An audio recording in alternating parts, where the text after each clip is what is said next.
हाँ जी, नमस्कार दोस्तों। कंप्यूटर की क्लास में आप सभी का बहुत बहुत स्वागत है। मैं हूं विनोद सिंह मीना। तो आज की क्लास में दोस्तों हम चर्चा करेंगे एक्सेल के फंक्शनों के बारे में। पिछली क्लासों में हमने जाना था कि एक्सेल में कौन कितनी रो कॉलम होती हैं, उनको कैसे यूज में लिया जाता है, कैसे रो इंसर्ट की जाती है, कैसे कॉलम इंसर्ट किया जाता है, कैसे उनको डिलीट किया जाता है, किस प्रकार से उनमें डेटा एंट्री की जाती है, डेटा को किस प्रकार से एडिट किया जाता है। इन सब के बारे में हमने चर्चा की थी पिछली क्लासों में। आज की क्लास में हम देखने वाले हैं कि एक्सेल में जो अलग अलग फंक्शंस यूज में लिए जाते हैं, कुछ कुछ फॉर्मूले, जिसमें हमने देखा था कि कोई भी एक्सेल का यदि हम फॉर्मूला यूज करते हैं तो उसकी शुरुआत किससे करते हैं, इक्वल टू से करते हैं। तो उनके डिफरेंट टाइप्स के बारे में हम चर्चा करने वाले हैं। तो चलिए शुरू करते हैं क्लास को। देखिए, टाइप्स ऑफ फंक्शन, फंक्शन के प्रकार कितने हैं। तो नंबर 1 है आपके मैथमेटिकल फंक्शंस, यानी जिनमें आपको जोड़ना, गुणा करना, भाग देना, इन सब के बारे में सीखना है। स्टैटिस्टिकल फंक्शंस यानी सांख्यिकी, जिसमें आपका आता है मैक्सिमम, मिनिमम, एवरेज, इस टाइप के फंक्शन। टेक्स्ट फंक्शन, जिनमें हम अलग अलग जो स्ट्रिंग्स होती हैं, हमारी टेक्स्ट होते हैं, उनको अलग करना, उनमें से कुछ अक्षरों को अलग करना या आपस में उनको मिलाना। Date and time function, logical function, यानी जो हमें रिजल्ट देंगे ट्रू एंड फॉल्स के अंतर्गत। डेट एंड टाइम में सिंपल डेट मिलेगी या टाइम मिलेगा, आवर, मिनट, इन सब से रिलेटेड होगा। और लुकअप फंक्शन ये होता है डेटा को सर्च करने से रिलेटेड कुछ फंक्शंस होते हैं। तो ये हमारी कुछ कैटेगरी बनाई गई है अलग अलग प्रकार की। सामान्यतः यूज होने वाली ये होती हैं, इसके अलावा और भी बहुत सारी कैटेगरीज है, लेकिन हमारे जो यूज में आने वाली ज़्यादातर फंक्शन है वो इन्हीं के अंदर आपको कैटेगराइज किए गए हैं। तो देखते हैं कुछ इंपॉर्टेंट और कुछ महत्वपूर्ण पूछे जाने वाले फंक्शनों के बारे में। कि सबसे पहला है आपका मैथमेटिकल फंक्शन यानी गणितीय फंक्शन। तो देखिए, गणितीय फंक्शन का उपयोग वर्कशीट में डाली गई संख्याओं पर, वर्कशीट में डाली गई संख्याओं पर गणितीय क्रियाएं करने के लिए। अब गणितीय क्रियाएं कौन कौन सी होती हैं, जैसे कि आपकी जोड़ना, घटाना, भाग देना, ये सब ठीक है करने के लिए काम में लिया जाता है। कुछ मुख्य गणितीय फंक्शंस के बारे में नीचे बताया गया है। तो देखिए, पहला फंक्शन है आपका कौन सा, ABS। अब ABS की यदि हम बात करें दोस्तों, तो ABS होता है एब्सोल्यूट फंक्शन। कौन सा, एब्सोल्यूट। एब्सोल्यूट का मतलब होता है रियल नंबर, वास्तविक नंबर, किसी संख्या का वास्तविक या धनात्मक रूप प्रदर्शित करता है। दूसरे शब्दों में यह किसी ऋणात्मक संख्या को धनात्मक रूप में बताता है। यानी देखो, दो तरीके से समझ सकते हो। पहला तो सिंपल शब्द में बोले एब्सोल्यूट वैल्यू के लिए। एब्सोल्यूट वैल्यू क्या होती है सर, किसी भी संख्या का वास्तविक मान, काल्पनिक नहीं, वास्तविक, रियल वैल्यू के लिए हम यूज में करते हैं।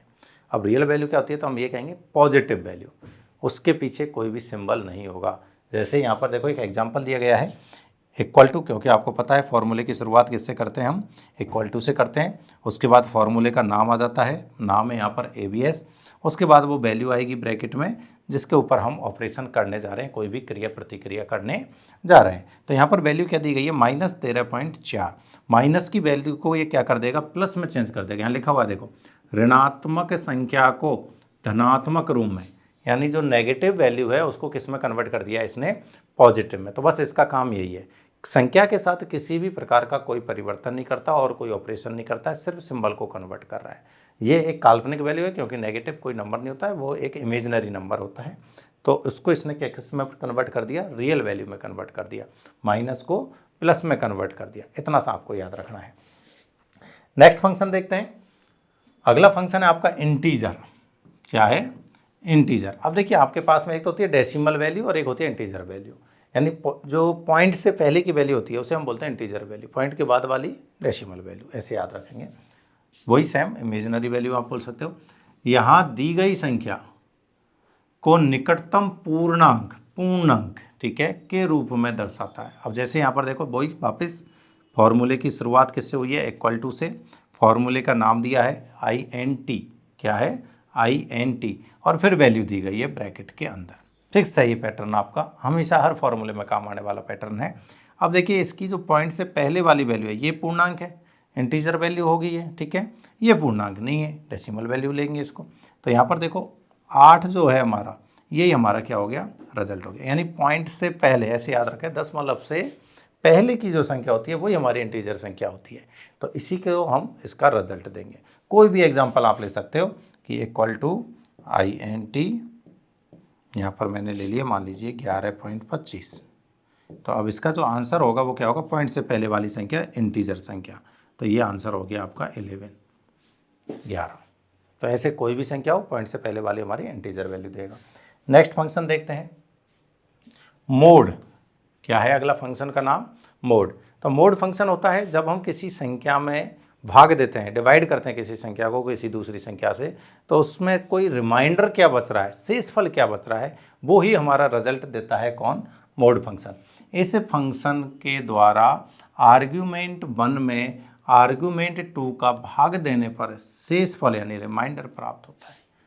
जैसे यहाँ पर देखिए इक्वल टू लिया, मोड फंक्शन का नाम लिया, उसके बाद वैल्यू ली दो, आर्ग्यूमेंट 1 आर्ग्यूमेंट 2 यानी एक वैल्यू और ये दूसरी वैल्यू। अब इसका मतलब हो गया 13 में 3 का भाग दिया, 13 में 3 का भाग दिया, 13 में 3 का भाग दिया। तो अब यहाँ पर शेषफल जो बचेगा वही हमारा रिजल्ट होगा। तो शेषफल कितना बच रहा है दोस्तों? 1। शेषफल क्या बच गया? 1, क्योंकि 3 चौके 12, डिवाइड कितनी बार हो रहा है?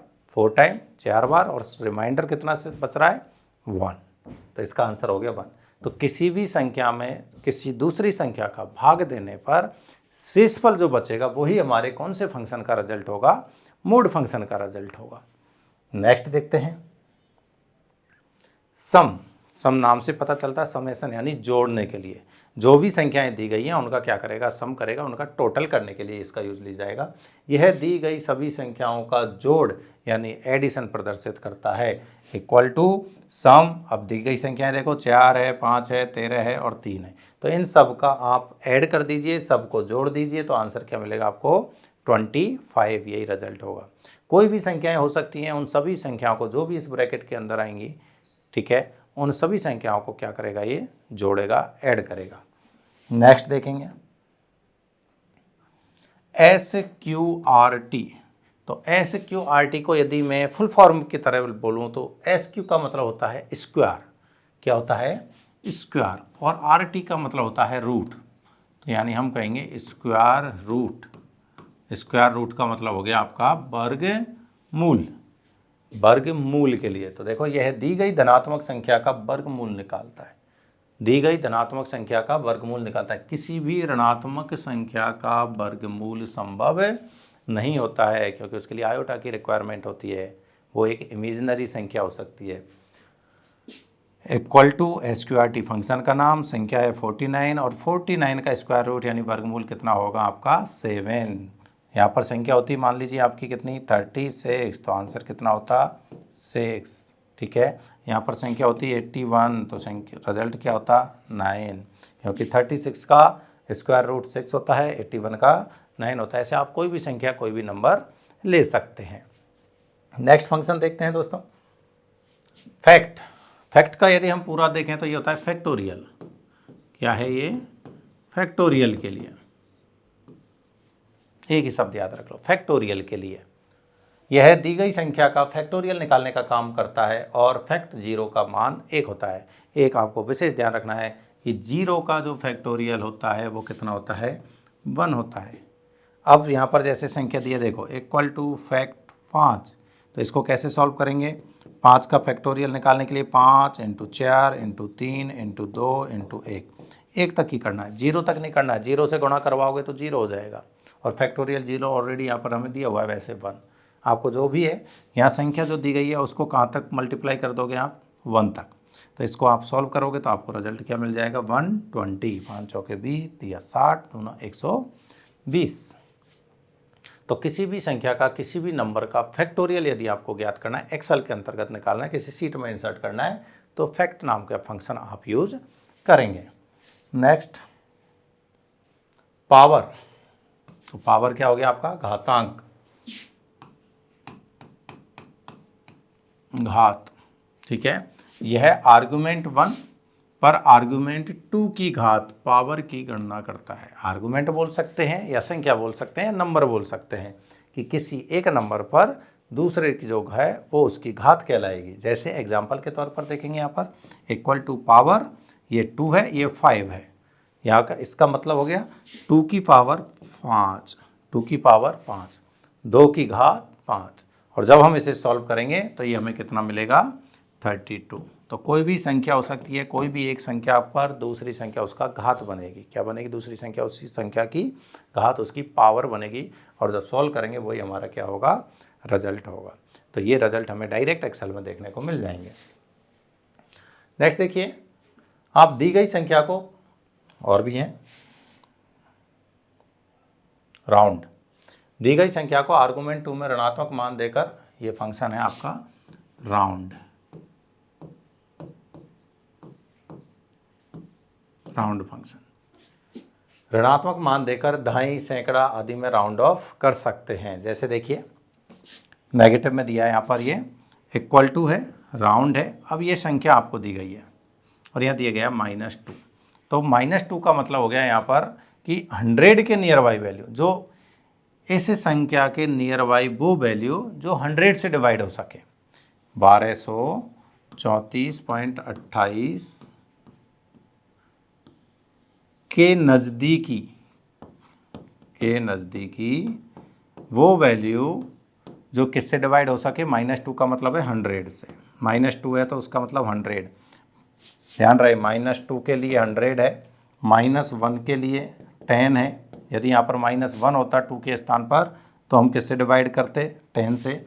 -3 है तो आप डिवाइड करेंगे किससे, 100 से, 1000 से।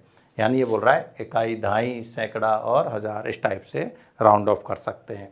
तो डिपेंड करेगा कि यहाँ पर जो नंबर है वो कितना दिया हुआ है। जैसे यहाँ भी हमने एग्जांपल लिया -2 से, तो इसका मतलब हो गया इन सभी संख्याओं के नियर बाई वो संख्या जो 100 से डिवाइड हो सके। यदि यहाँ पर -3 होता तो हम बोलते इनके नियर बाई वो संख्या जो 1000 से डिवाइड हो सके। यदि यहाँ पर -1 होता तो हम बोलते हैं यहाँ पर कि इनके नियर बाई वो संख्या जो 10 से डिवाइड हो सके। तो 1234.28 के नियर बाई संख्या है 1200, जो कि पूरी तरह से 100 से डिवाइड होती है। 50.25 50.25 के नियर बाई संख्या है 100 और 49.55 के नियर बाई संख्या है 0। क्या है, 0।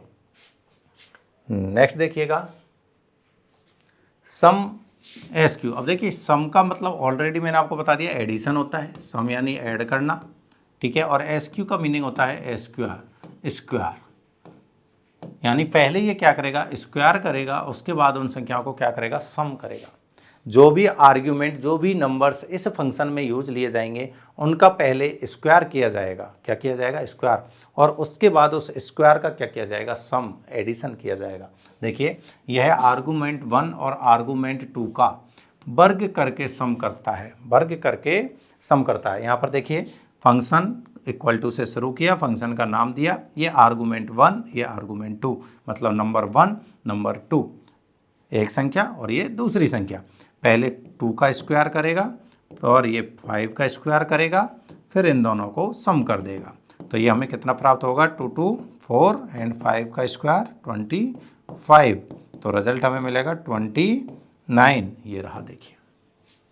तो पहले जो दिए गए नंबर्स हैं, दी गई संख्याएं हैं, उनका आप स्क्वायर करेंगे, उसके बाद उनका सम कर देंगे, वही आपका रिजल्ट होगा। नेक्स्ट देखिएगा स्टैटिस्टिकल फंक्शंस, यानी सांख्यिकी फंक्शन आपके सामने है। एक्सेल में 70 से अधिक सांख्यिकी फंक्शनों का समावेश है, यानी बहुत सारे फंक्शन है, लेकिन हमारे रेगुलर में यूज होने वाले, हमारे एग्जामों में पूछे जाने वाले, हम ज़्यादातर उन्हीं को यहाँ पर टच करेंगे। सारे फंक्शन को बताना यहाँ संभव नहीं है, अतः यहाँ पर सिर्फ कुछ प्रमुख फंक्शन ही बताए जा रहे हैं। तो देखते हैं पहला फंक्शन कौन सा बताया गया है आपके लिए।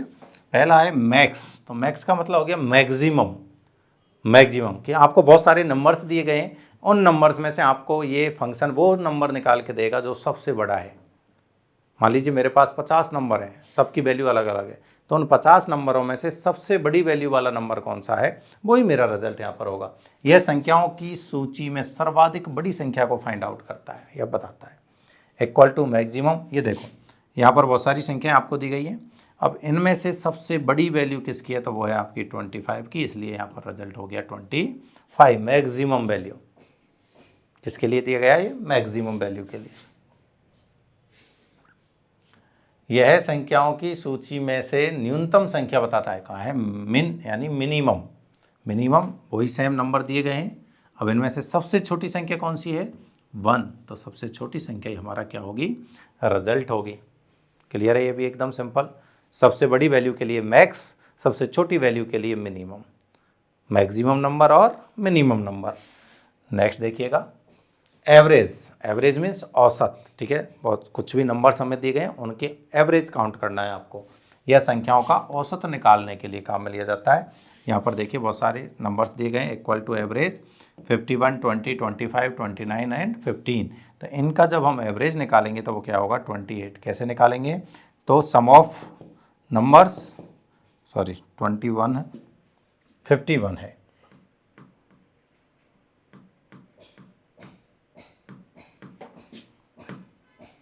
देखिए 51,